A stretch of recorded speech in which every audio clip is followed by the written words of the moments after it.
तो वृषभ राशि वालों, स्वागत है आप सभी का शिवप्रिया भिंड यूट्यूब चैनल पर। मंदिर में जाकर दान कर देना भिखारियों को, यह एक छोटी सी चीज इतनी अधिक शक्तिशाली है, यह एक चीज कि इसे आप जैसे ही दान करेंगे, जी हाँ बंधुओं, यह जैसे ही आप दान करेंगे आपके जीवन में महालक्ष्मी अष्टलक्ष्मी का प्रवेश हो जाएगा।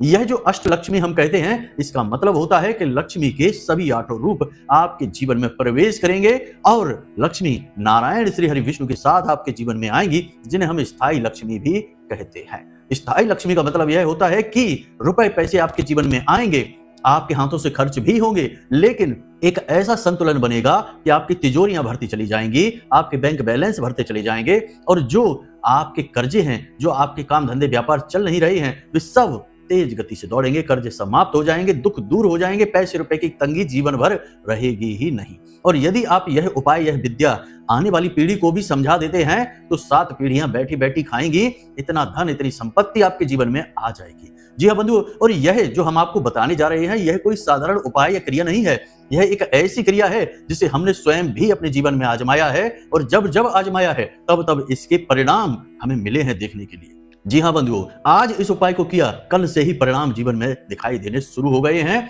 तो हम आपसे भी यही कहते हैं कि आज आप जब इस कार्यक्रम को देख रहे हैं तो आज या कल से ही जैसे ही आप इस क्रिया को करना शुरू करेंगे, आप इसके परिणाम अगले दिन से ही महसूस करेंगे। पैसा आपकी ओर खींचा चला आएगा चुंबक की तरह। जी हाँ बंधुओं, जो लोग ये कहते रहते हैं ना कि हमारे ऊपर कोई उपाय कार्य ही नहीं करता गुरुजी, हम कितना भी प्रयास कर लें, कितनी भी मेहनत कर लें, हर एक उपाय निष्फल हो जाता है, हमारी हर मेहनत बेकार चली जाती है, परिणाम ही प्राप्त नहीं होते हैं, लगता है जीवन में कष्ट ही कष्ट मिले हैं। तो उन लोगों के लिए हम विशेष तौर पर यह कहना चाहते हैं कि आज का यह कार्यक्रम पूरा देख लो, इस कार्यक्रम में बताई बातों को अच्छी तरह से समझ लो और उसे अपने जीवन में उतार लो। उसके बाद आपके ये शब्द, ये भाव ना बदल जाएं तो गारंटी है। जी हाँ बंधु, ये बहुत ही शक्तिशाली उपाय है और जो हम दावा कर रहे हैं, यह दावा हम अपने अनुभवों के आधार पर कर रहे हैं। हमने सैकड़ों हजारों लोगों के, यहाँ तक कि विदेशों में बैठे जो हमसे जुड़े हुए लोग हैं, उनके जीवन में भी हमने चमत्कारी घटनाएं, धन संपत्ति की समस्याएं दूर करवाई हैं इस एक उपाय के माध्यम से। तो आज आपको इस कार्यक्रम को अंत तक देखना है और इस उपाय की पूरी क्रिया को समझ लेना है और इसे फरवरी माह के अंतिम दिन करना क्यों अनिवार्य है, इसे भी आप समझ लीजिए। वैसे तो कई विधियां और कई संस्कार और कई समय अवधियां होती हैं जिन पर उपाय विशेष फलित होते हैं, लेकिन कुछ ऐसी स्थितियां बनती हैं जिन पर यदि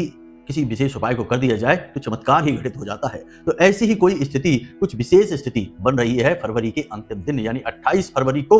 तो आपको इस कार्यक्रम को समझकर इस उपाय को उसी दिन कर डालना है, फिर चमत्कार देखना है और घटनाएं जो सकारात्मक घटित होंगी तो आप खुद ही आकर हमसे बोलेंगे हमारे कार्यक्रम पर कि गुरुजी आपने बहुत अच्छा उपाय बताया, हमारा जीवन बदल गया। तो चलिए बंधुओं, कार्यक्रम को शुरू करते हैं। बस निवेदन यही है कि अंत तक बने रहना है तो हमारी मेहनत सफल होगी, वरना तो सब कुछ व्यर्थ चला जाएगा। तो महामाई को याद करते हुए कमेंट बॉक्स में लिख डालिए, जय मां भद्रकाली कृपा करो। महामाई इतनी दयालु है कि आपके ऊपर निश्चित कृपा करेंगी, हमें पूर्ण विश्वास है। इसी के साथ साथ बंधुओं, यदि आप इस कार्यक्रम पर पहली बार आए हैं तो निश्चित ही आपका सौभाग्य आपको खींच कर यहाँ लाया है, तो फिर माई को आभार व्यक्त करिए क्योंकि उन्हीं की कृपा है, उन्हीं का आशीर्वाद है। जल्दी से चैनल को सब्सक्राइब करिए और कमेंट बॉक्स में लिख डालिए कि मैं भी माई के परिवार का हिस्सा हूं। चलिए बंधु, अब अपने मूल विषय को प्रारंभ करते हैं। ध्यान से सुनिए।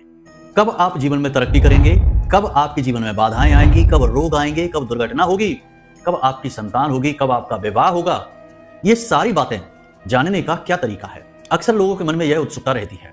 या फिर जीवन में इतनी उथल पुथल क्यों है, परेशानियां क्यों हैं, क्यों हर पल केवल और केवल टेंशन है, कोई भी काम कर लो उसमें कामयाबी नहीं मिलती है। इन सब का कारण बताना और उनका समाधान कहां से प्राप्त होगा? केवल एक ही मार्ग है, आपकी कुंडली। आपके पैदा होते ही आपके पूरे जीवन की कहानी ग्रह नक्षत्रों के आधार पर लिख दी गई है। आपके जीवन की एक सिंगल घटना भी उस कुंडली के दायरे से बाहर नहीं जाएगी। तो सबसे पहली बात तो आप यहाँ ये समझिए कि 27 फरवरी को बुध शुक्र के साथ युति बना रहे हैं मीन राशि में, और शुक्र उच्च की राशि में बैठे हैं, उच्च के होकर बैठे हैं। और जब मीन के साथ में शुक्र की युति बनेगी तो यह बनेगा लक्ष्मी नारायण योग। लक्ष्मी नारायण योग का मतलब ही होता है कि इस योग में, इस अवसर में, इस समय काल पर आप स्थायी लक्ष्मी को, नारायण लक्ष्मी को अपने जीवन में ला सकते हैं। लेकिन काम केवल मेहनत से, कर्म करने से नहीं चलेगा, क्रिया शक्ति से नहीं चलेगा, आपको कुछ अलग भी करना होगा। एक बार आपने यह कथा तो सुनी ही होगी, सत्यनारायण भगवान की कथा है कि उसमें जब एक लकड़हारा पूजा पाठ करवाना चाहता है उसके मन में भाव होता है कि वह भी सत्यनारायण की कथा कराएगा, तो भगवान उसकी उन्हीं लकड़ियों का उसे इतना मूल्य दिलवा देते हैं कि ना केवल वह अपनी रोजी रोटी कमा पाता है बल्कि पूजा सामग्री भी खरीद पाता है। यानी भगवान अगर चाहें तो आपकी उसी मेहनत का आपको कई गुना फल दे सकते हैं। खुद ही विचार करके देखिए कि जो लोग कामयाब हैं, लाखों करोड़ों में खेल रहे हैं, क्या उन्हें भगवान ने 25-26 घंटे दिए हैं? नहीं, उनके लिए भी दिन उतना ही बड़ा है जितना आपके लिए है। तो वे क्या कर रहे हैं ऐसा जो आप नहीं कर पा रहे? काम तो आप भी करते हैं, दिमाग तो आप भी लगाते हैं, मेहनत तो आप भी करते हैं, लेकिन वे लोग ऐसा क्या खास कर रहे हैं जो वे आगे ही आगे बढ़ते जा रहे हैं और आपकी हर एक मेहनत असफल हो जाती है। यहाँ पर कमी आ जाती है नकारात्मक ऊर्जा की। आपके आसपास कहीं ना कहीं से किसी न किसी प्रकार से इतनी नकारात्मक ऊर्जा एकत्रित हो चुकी है कि अब वह घनीभूत होकर आपके जीवन में नकारात्मकता को यानी असफलता को खींच खींच कर लाती है। जी हाँ बंधुओं, जैसी ऊर्जा आपके आसपास है वैसी ही आपके जीवन की परिस्थिति होगी, तो नकारात्मक परिस्थितियों को खींच खींच कर लाती है।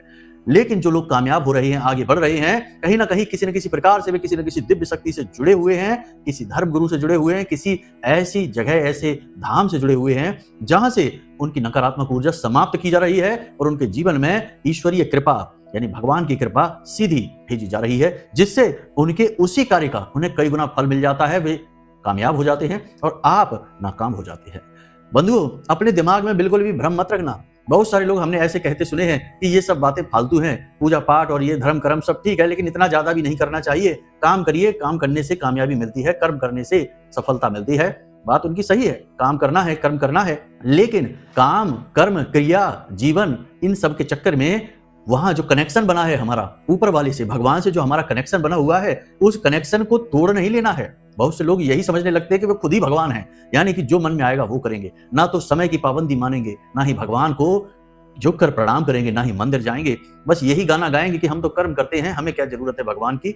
बाद में फिर सिर पकड़कर रोते हैं कि हमें तो बर्बाद हो गए, हमारी तो जिंदगी ही खराब हो गई, हर मेहनत कामयाब हो गई, अब कुछ बताओ। तो फिर हम जैसे एस्ट्रोलॉजर के पास आते हैं कुंडली लेकर और हम उन्हें उपाय बता देते हैं, तो फिर वही उपाय करने के लिए वो मंदिर जाते हैं, भगवान की शरण में जाते हैं और उनका जीवन बदल जाता है। तो क्यों घुमाकर हाथ अपना कान पकड़ना है? सीधे ही अपना कान पकड़ लीजिए, उद्धार हो जाएगा, यानी कि भगवान से सीधे जुड़ जाइए। तो पहली चीज ये कि भगवान से जुड़ना, ईश्वर का नाम लेना, उपाय क्रियाएं करना, ये कभी बंद नहीं करना है, क्योंकि जैसे ही आप उपाय करते हैं, क्रियाएं करते हैं, तो इनसे प्रबल सकारात्मक ऊर्जा उत्सर्जित होती है और आपके आसपास की नकारात्मक ऊर्जा की काट हो जाती है। जी हाँ बंधुओं, याद रखना कि जो लोग ज्यादा पूजा पाठ करते हैं, भगवान से जुड़े रहते हैं, धर्म कर्म की बातें करते हैं, ज्ञान की बातें करते हैं, तो जैसे ही लोग इस तरीके की क्रिया करना शुरू करते हैं, तो जो उसके आसपास के दुर्बुद्धि, नकारात्मक, नीच तरह के लोग होते हैं ना, वे तुरंत उससे दूरी बना लेते हैं और उसे ताने मारने लगते हैं और उसे नीचा दिखाने लगते हैं। कोशिश करते हैं कि कैसे भी करके ये सब धर्म कर्म पूजा पाठ छोड़ दे और हमारी संगत में वापस मिल जाए, उल्टे सीधे काम करने लगे।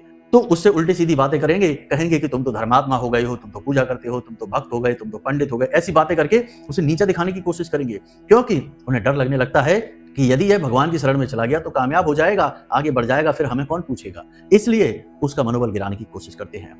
तो जैसे ही आप भगवान से जुड़ेंगे, नकारात्मक लोगों से, नकारात्मक वातावरण से और नकारात्मक चीजों से तुरंत दूर हो जाएंगे। ऐसी चीजें आपके साथ रह ही नहीं सकती हैं। ये इस बात का प्रमाण है कि कैसे सकारात्मक ऊर्जा नकारात्मक ऊर्जा को काट डालती है। आपको ये उपाय क्रियाएं करने ही होंगे, वरना जीवन भर कष्ट सहना होगा। हम आपको बता रहे हैं, हमारा अपना अनुभव है, हमने बहुत सारे लोगों को यही कहते देखते सुना है, इसीलिए आपको ये सारी बातें बता रहे हैं। ये सारी बातें बताने का मकसद केवल इतना है कि जो बातें हम आपको बताते हैं ना, उन्हें हल्के में न लिया करो। ये बातें हमारे अनुभवों पर, हजारों लोगों पर आजमाई हुई होती हैं। इन बातों को बताने का मकसद भी केवल इतना ही है कि आपका उद्धार हो जाए। जब 10 मैसेज ऐसे आते हैं, जब 10 लोगों के कॉल ऐसे आते हैं कि गुरुजी आपके बताए उपाय से हमारा उद्धार हो गया, तो हमें बहुत ठंडक महसूस होती है। लगता है कि हमारा प्रयास सफल हो रहा है, महामाई की कृपा लोगों तक पहुंच रही है और बस इसी कार्य में हमारा मन भी लगता है। तो बस हम आपके मुख से भी अब यही सुनना चाहते हैं। तो अब धैर्य के साथ ठंडे दिमाग से इस कार्यक्रम को समझिए। अब आपको मूल विषय बताने जा रहे हैं, चीजों के विषय में बताने जा रहे हैं। तो जैसे कि महाशिवरात्रि का पर्व, मान लीजिए कि आप इस कार्यक्रम को सुन रहे हैं और महाशिवरात्रि का पर्व जा चुका है, तो कोई बात नहीं है, शुक्रवार के किसी भी दिन से या फिर फरवरी माह के अंतिम दिन, हमने आपको बताया था कि मीन राशि में लक्ष्मी नारायण योग बनेगा बुध और शुक्र के मेल से। तो बस उसी दिन से यानी 27 तारीख को यह मेल होगा और 28 फरवरी को आपको सीधे जाना है भोलेनाथ के मंदिर में, भोले बाबा के मंदिर में जाना है। और वहां जाने से आपको क्या लाभ होंगे ये हम अभी समझाते हैं। आपको लेकर क्या जाना है इसे भी आप ध्यान से समझिए। आपको लेकर जाना है अनार का जूस, अनार का जो रस होता है वह लेकर जाना है। और आपको ले जानी है लौंग का एक जोड़ा और एक इलायची। जी हाँ बंधुओं, थोड़े से चावल लेकर जाने हैं। बस इतनी सी सामग्री आपको लेकर जानी है भोलेनाथ के मंदिर में शुक्रवार के दिन या फिर फरवरी माह के अंतिम दिन यानी 28 फरवरी के दिन। याद रखना है, हम बार बार अपनी बातों को इसीलिए रिपीट करते हैं ताकि आप भूले ना। बाद में आप लोग ही फोन कर करके पूछते हैं कि गुरुजी कौन सा दिन बताया आपने, कौन सा समय बताया आपने। कार्यक्रम को अच्छी तरह से देख लो, कोई प्रश्न पूछने की जरूरत नहीं पड़ेगी। तो आपको इतनी सामग्री लेकर भोलेनाथ के मंदिर में जाना है। अब वहां बैठकर आपको क्या करना है, सबसे पहले भोलेनाथ को साधारण जल समर्पित करना है। किसी भी समय जा सकते हैं, भोलेनाथ के मंदिर जाने में समय की कोई पाबंदी नहीं होती है। हमेशा भोलेनाथ का दरबार, महादेव का दरबार खुला ही रहता है। आपको क्या करना है कि भोलेनाथ के मंदिर में जाकर, शिव जी के मंदिर में जाकर साधारण सा जल उनके ऊपर समर्पित करना है, शिवलिंग को साफ करना है। फिर आपको जो आप इलायची और लौंग लेकर गए थे वह शिवलिंग पर अर्पित करनी है। और उसके बाद आपको अनार का जो रस लेकर गए थे उसे अर्पित करना है। जब आप उसे अर्पित कर रहे हो तो पंचाक्षरी ओम नमः शिवाय इस मंत्र का जाप मन ही मन करते रहें। उसके बाद वही शिवलिंग के पास आसन लगाकर बैठ जाएं और उसके बाद वही बैठकर कम से कम 15 से 20 मिनट तक लगातार ओम नमः शिवाय पंचाक्षरी मंत्र का जाप लगातार करते रहें। बंधुओं ध्यान से सुनिए, इलायची को हमने बताया जो कि बुध है, अनार का जो हमने रस बताया यह महालक्ष्मी का प्रतीक है, और हमने आपको यहाँ पर लौंग बताई है जो कि संपूर्ण ऊर्जाओं को केंद्रित करने का कार्य करती है। लौंग के अंदर विशेष खूबी है कि यह किसी भी प्रकार की ऊर्जा को आकर्षित कर लेती है, अपने अंदर समाहित कर लेती है। आपको इतनी सामग्री भोलेनाथ को चढ़ानी है। अब भोलेनाथ की यह खूबी है कि उन्हें जो भी चीजें भाव के साथ चढ़ाई जाती हैं वे उसी के अनुसार जातक को फल देना शुरू कर देते हैं।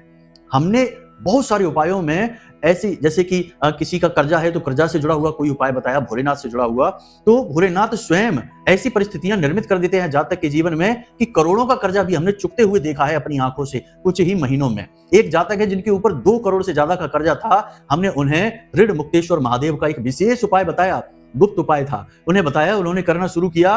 5 सोमवार का उपाय था। कुछ ही दिनों में, लगभग 6 से 7 महीनों में उनका कर्जा पूरा चुक गया।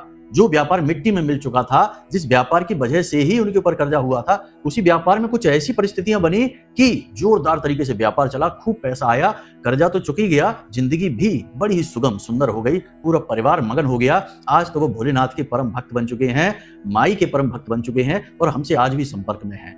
तो बंधुओं समझिए कि भोलेनाथ की ये खूबी है, इसीलिए तो वो भोलेनाथ है, क्योंकि बहुत भोले हैं। वो नहीं देखते कि आपकी नीयत क्या है, आपका व्यवहार क्या है, आप कैसे इंसान हैं। वो तो बस ये देखते हैं कि आप उनके सामने किस प्रकार खड़े हैं, हाथ जोड़कर खड़े हैं, भाव के साथ खड़े हैं, तो वे आपको तुरंत फल दे देंगे, चाहे अंदर से आप रावण ही क्यों ना हो, कोई फर्क नहीं पड़ता है। तो बस यही है, भोलेनाथ के सामने भाव के साथ जाना है। जब आप यह सामग्री भोलेनाथ को समर्पित करेंगे तो भोलेनाथ सबसे पहला कार्य यही करेंगे कि आपके जीवन में पैसे को लेकर जो नकारात्मकताएं हैं उन्हें तुरंत समाप्त कर देंगे। जी हाँ, तुरंत समाप्त कर देंगे। लेकिन ये क्रिया आपको लगातार 7 दिनों तक करनी है, इसे याद रखना है। अब आप मान के चलिए 28 फरवरी से इस क्रिया को शुरू करते हैं तो 7 दिन जोड़ लेना, 7 दिन तक लगातार इस क्रिया को करते रहना। शुक्रवार के दिन अगर आप इस कार्य को शुरू करते हैं तो शुक्रवार से अगले शुक्रवार तक आपको यह क्रिया करनी है, 7 दिन जोड़ लेना, यानी 7 दिन तक लगातार यही क्रिया आपकी चलेगी। और याद रखना कि आप जब भोलेनाथ के साथ बैठें तो अपना व्यवहार भी भोला ही रखें, यानी कि खुलकर अपने दुख दर्द तकलीफें भोलेनाथ को मन ही मन बताएं। और अंत में जब आप वहां से आने लगे तो भोलेनाथ के शिवलिंग को दोनों हथेलियों से अच्छी तरह से ऐसे स्पर्श कर लेना। बंधुओं ये इतना चमत्कारी उपाय है कि हमने खुद इस क्रिया को महसूस किया है। जब भी हम भोलेनाथ के शिवलिंग को दोनों हाथों से स्पर्श करते हैं तो जो ऊर्जा का संचार हम स्वयं अपने अंदर महसूस करते हैं, बता नहीं सकते हैं, अनुभूतियां हैं, बताने की नहीं होती है, महसूस करने की होती है। आपको खुद को महसूस होगा जब आप भाव विभोर होकर भोलेनाथ को छुएंगे, स्पर्श करेंगे अपनी हथेलियों से, तो आपके अंदर एक गजब की ऊर्जा, सकारात्मक ऊर्जा का ये युग है कि भोलेनाथ का ही आशीर्वाद जो दौड़ने लगेगा ना, तो आप खुद ही कहेंगे कि हाँ आनंद आ गया, आज की भक्ति सफल रही और अगले ही दिन से परिणाम लीजिए। ज्यादा लंबा इंतजार नहीं करना है। एक और कार्य आपको करना है कि आपको कुछ अनार और ले जाने हैं और मंदिर के बाहर जो भिखारी बैठे रहते हैं उन्हें भी चाहे तो आप अनार काट लीजिए, उसके टुकड़े कर लीजिए, टुकड़े करके अनार के दे दीजिए, चाहे तो अगर 1-2 भिखारी हैं तो उन्हें पूरा पूरा अनार दे दीजिए। बस इतना सा कार्य आप करिए, गजब का परिणाम है। बंधु आप खुद हमसे कहेंगे कि गुरुजी आनंद ही आ गया, इस क्रिया ने जबरदस्त कार्य किया है। बस यहाँ पर एक चीज है जो आपको याद रखनी है, कुछ नियम है।